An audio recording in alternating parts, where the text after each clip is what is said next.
Hi guys, so ito na nga, third day na ng paggawa ng mini swimming pool. Minamadali na nila kasi excited na sila mag-swimming dahil nga sobrang init.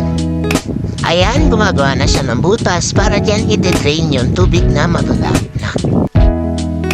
So, ayan guys, pininturahan na ni Ram ng kulay blue para talagang maganda yung kulay tsaka maliwalas. Kasi blue naman talaga yung swimming pool, diba? Para magmukha talaga siyang swimming pool na swimming pool talaga. Ayan, mga nakapayong pa kasi nga sobrang init. Hindi talaga kaya yung init ngayong panahon. Ayan guys, pati yan lapag pinanturahan na rin nila. Tulong-tulong na sila magpintura kasi excited na sila mag-swimming. Gusto na nilang malamigan ng kanilang katawan. Ayan, malapit na silang matapos. Unti na lang. Unti na lang talaga.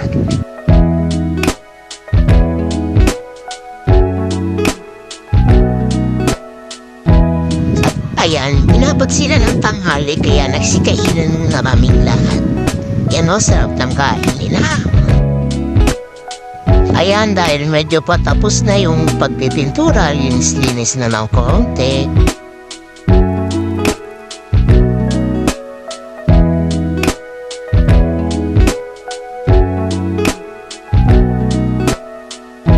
Medyo nabitin pa sa pintura pero pwede na yan. Kaya rin na maglangoy-langoy dyan. Yan, tapos na. Papatuloyin na lang natin ng ilang oras. Sobrang init naman kaya kaya na magpatuloy.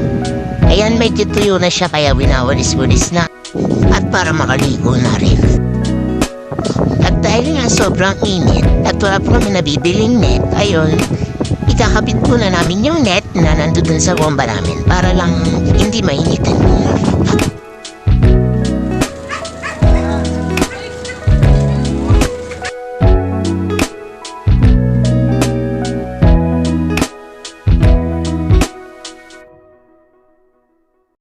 At dahil bomba lang yung source na tubig namin dito, yun yung gagamitin namin para mapuno yung mini swimming pool namin. So, bayanihan talaga sila para mapuno.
Hindi pa puno yung swimming pool pero punong-puno na ng bata kasi nga sobrang excited. Tinauna lang sila dahil mamaya malalim na yung nila.